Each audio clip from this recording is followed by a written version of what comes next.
Hello friend, कैसे हो आप सब लोग। आई होप कि आप सब ठीक होगे। My name is Saraswati Yadav और आज का जो हमारा टॉपिक है वो है राष्ट्रपति शासन यानी कि प्रेसिडेंट रूल। अगर आप किसी भी कॉम्पिटिटिव एग्जाम्स की प्रिपरेशन कर रहे हैं तो आप प्लीज़ चैनल को सब्सक्राइब एंड बेल आइकन को प्रेस कर लीजिए, जिससे कि आने वाली हर नई वीडियो आप तक पहुंच जाए। और अब हम स्टार्ट करते हैं राष्ट्रपति शासन यानी कि प्रेसिडेंट रूल। राष्ट्रपति शासन की घोषणा राष्ट्रपति के द्वारा की जाती है और जो इसमें जो राज्यपाल होता है वो राज्यपाल राष्ट्रपति के दिशा निर्देश कार्य करता है। राष्ट्रपति शासन के क्या क्या प्रावधान हैं। द कॉन्स्टिट्यूशन प्रोविजन, अनुच्छेद 355। राष्ट्रपति शासन या केंद्रीय शासन भारत में शासन के संदर्भ में उस समय प्रयोग किए जाने वाला पारिभाषिक शब्द है जब किसी राज्य सरकार को भंग या निलंबित किया गया है, प्रत्यक्ष संघीय शासन के अधीन आ जाता है।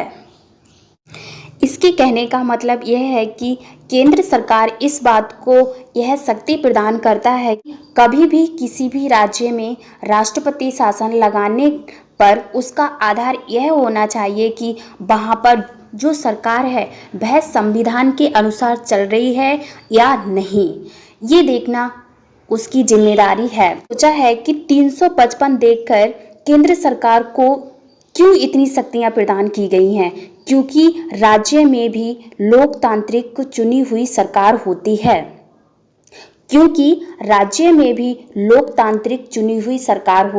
जिससे कि हमारे यहाँ आर्टिकल 355, 356, 365 राष्ट्रपति शासन से जुड़ी हुई जितनी भी बातें हैं वो इसीलिए रखी गई हैं कि केंद्र सरकार वहाँ पर राष्ट्रपति शासन लागू करके वहाँ पर लोकतांत्रिक मूल्यों को बहाल कर सके। ये बहुत ही बड़ा फैक्टर है इसके साथ। नेक्स्ट है हमारा राष्ट्रपति शासन लगाने के आधार यानी कि ग्राउंड। राष्ट्रपति शासन लगाने के संविधान में 2 आधार बताए गए हैं। राष्ट्रपति शासन लगाने के संविधान में 2 आधार बताए गए हैं। पहला, राष्ट्रपति शासन लगाने का आधार अनुच्छेद 356 एंड दूसरा है राष्ट्रपति शासन लगाने का आधार अनुच्छेद 365 में बताया गया है। तो अब हम आर्टिकल 356 देखेंगे कि 56 में क्या बताया गया है और आर्टिकल 365 देखेंगे कि उसमें क्या बताया गया है। अब हम पढ़ेंगे आर्टिकल 356। अनुच्छेद 356 में के मुताबिक राष्ट्रपति किसी राज्य में राष्ट्रपति शासन लगा सकते हैं यदि वे इस बात से संतुष्ट हैं कि राज्य सरकार संविधान के विभिन्न प्रावधानों के मुताबिक काम नहीं कर रही है और ऐसा जरूरी नहीं है कि वे राज्यपाल की रिपोर्ट के आधार पर ही राष्ट्रपति शासन लगाएं।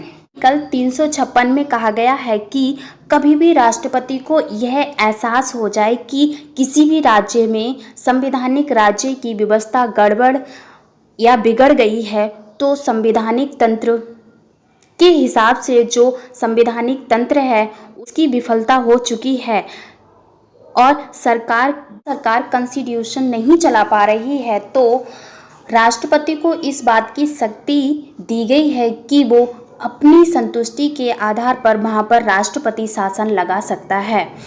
आमतौर पर समझते हैं कि राष्ट्रपति एक इन्विटेशन आता है, एक नोटिस आता है कि यहाँ पर संवैधानिक तंत्र की विफलता हो गई है, तो राष्ट्रपति उसके कि हमेशा राष्ट्रपति ऐसा नहीं करते हैं। इसके लिए 2 आधार हैं। राष्ट्रपति की संतुष्टि ही काफ़ी होती है, इसमें राज्यपाल की रिपोर्ट मैटर नहीं रखती। इसका मतलब है कि राष्ट्रपति राज्यपाल की रिपोर्ट के ऊपर ही राज्य में राष्ट्रपति शासन लागू करते हैं, लेकिन ऐसा नहीं है क्योंकि राष्ट्रपति को स्वयं की संतुष्टि होना जरूरी है राष्ट्रपति शासन लगाने के लिए। अगर हम इसकी बात करें तो हमारे देश में अभी तक 3 बार ऐसा हुआ है कि राष्ट्रपति ने बिना राज्यपाल की रिपोर्ट के अनुसार राष्ट्रपति शासन को लगा दिया है। नेक्स्ट है हमारा मोस्ट इम्पोर्टेंट है अनुच्छेद 365। अनुच्छेद 365 के मुताबिक यदि राज्य सरकार केंद्र सरकार द्वारा दिए गए संवैधानिक निर्देशों का पालन नहीं करती है तो इस हालात में राष्ट्रपति शासन लगाया जा सकता है। और आपको पता है कि केरल में अभी जो हमारी विधानसभा है उसने CAA यानी कि नागरिकता संशोधन अधिनियम के विरुद्ध एक प्रस्ताव पारित किया। और आपको पता है कि जो हमारा CAA नागरिकता संशोधन अधिनियम संघ सूची का मामला है और ऐसे दूसरे राज्य भी हैं जिन्होंने नागरिकता संशोधन के विरुद्ध अपने आप प्रस्ताव पारित नहीं करने की बात कही, जैसे पश्चिम बंगाल, पंजाब। हालांकि अभी तक वहाँ प्रस्ताव पारित नहीं किया गया है, लेकिन इन्होंने इसे न मानने की बात कही है। मोस्ट इम्पोर्टेंट है भारतीय संसद यानी कि पार्लियामेंट्री अप्रूवल। राष्ट्रपति शासन लगाए जाने के 2 महीने के अंदर संसद को दोनों सदनों द्वारा यानी कि राज्यसभा एंड लोकसभा दोनों सदनों द्वारा अनुमोदन किया जाना जरूरी है। यदि इस बीच लोकसभा भंग हो जाती है तो राज्यसभा द्वारा अनुमोदन किए जाने के बाद नई लोकसभा द्वारा अपने गठन के 1 महीने के भीतर अनुमोदन किया जाना जरूरी है। मतलब है कि राष्ट्रपति शासन लगाए जाने के 2 महीने के अंदर संसद को दोनों सदनों द्वारा, दोनों सदनों कौन, लोकसभा एंड राज्यसभा, दोनों सदनों द्वारा अनुमोदन किया जाना जरूरी है।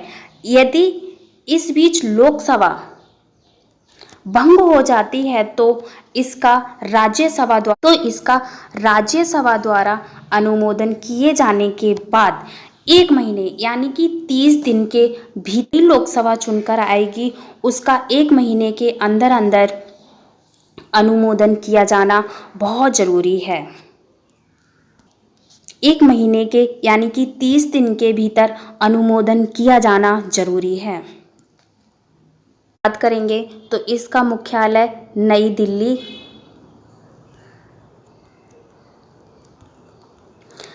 दिल्ली में है और इसकी स्थापना 26 जनवरी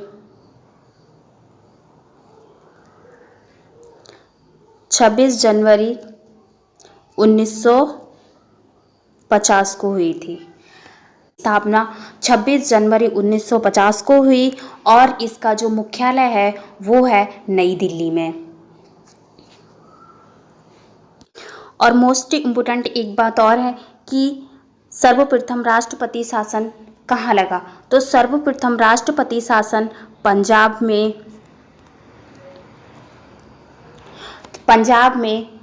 1901 में लगा। सबसे अधिक बार राष्ट्रपति शासन केरल और यूपी में 9 बार लगा है। केरल एंड यूपी में लगा है। कितनी बार लगा है, तो राष्ट्रपति शासन 9 बार लग चुका है। 9 बार राष्ट्रपति शासन कहाँ लगा है, तो केरल एंड यूपी में। और सर्वप्रथम राष्ट्रपति शासन कहाँ लगा था, तो सर्वप्रथम राष्ट्रपति शासन पंजाब में लगा था। और कब लगा था, और सबसे अधिक समय तक राष्ट्रपति शासन जम्मू कश्मीर में लगा, जम्मू एंड कश्मीर। कितने साल के लिए लगा था, तो ये 6 साल के लिए लगा था। और सबसे कम समय तक कर्नाटक में लगा है कि सबसे अधिक बार राष्ट्रपति शासन कहाँ लगा है, तो सबसे अधिक बार राष्ट्रपति शासन यूपी एंड केरल में लगा है। सबसे ज़्यादा समय तक जम्मू कश्मीर में लगा जो 6 साल के लिए था। उसके बाद पंजाब में 5 साल के लिए लगा। 5 ईयर तक लगा। आई होप ये वीडियो आपको अच्छी लगी होगी, तो प्लीज़ ज़्यादा से ज़्यादा लाइक एंड शेयर करें और मिलते हैं अगली क्लास में। तब तक के लिए bye bye, take care, thank you so much.